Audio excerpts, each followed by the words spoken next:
We're joined now by aviation strategist Laurie Price. Thanks very much for speaking to us. So first of all, just remind us how costly this strike is going to be for BA in terms of cash, lost ticket sales, and indeed the company's reputation. I think it's right. Your figure was somewhere around 25 million. It is 20 to 30 million. We're in the off-season, so it's not going to be quite as dramatic as if it was, shall we say, around Easter or around Christmas time. But it is undoubtedly going to be a direct loss of revenue.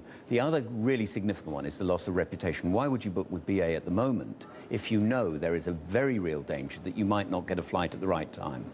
Yeah, exactly. How much disruption is this going to cause passengers? Well, they're going to be thinking, right, shall I do that? Shall I actually make a double booking? The people who are really going to benefit are obviously BA's competitors, the Uniteds, the Virgin Atlantics, and dare I say it, even the Ryanairs and EasyJets, which of course are snapping at their heels anyway, particularly short haul. And 81%, we were hearing there, 81% of the 9,000 crew who returned the ballots voted in favour of the strike action. Were you surprised at all by that level of support? I'm surprised, but I think if you look at the level of feeling there obviously is, that is very, very difficult. But it is interesting. The pilots are settled, the engineers are settled. Why haven't the cabin crew settled?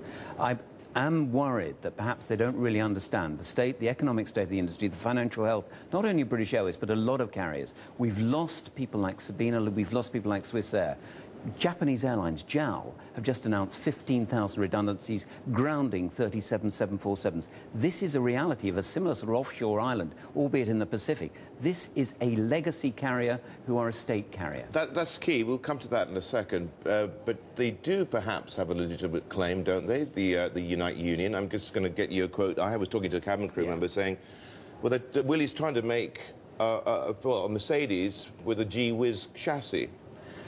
But it's the way the world is at the moment. The air transport industry is totally dynamic. I mean, if we look at what's happening, 5 years ago, you used to check in with a person at a check-in desk. You now check in at a machine that's rather inanimate. You then go and drop your bag.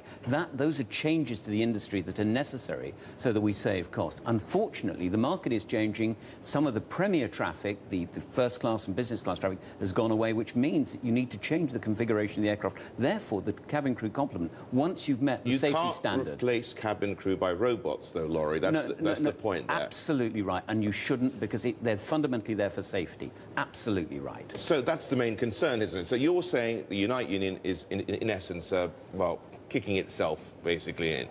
What I'm saying, I think, is that I'd like to think that they really understand the implications of what they're doing, A, for long-term survival of BA, and indeed the jobs and everything else that go with it. When you look around the world and actually see what's been happening in the air transport industry, IATA, the International Air Transport Association, is saying something like a collective $10 billion loss for this industry last year. This is not an industry that is in financial health, and BA is part of that. It's actually done relatively well. It's got a great situation at Heathrow, but actually everybody needs to realise that we've got to take some fairly draconian action to ensure its long-term survival.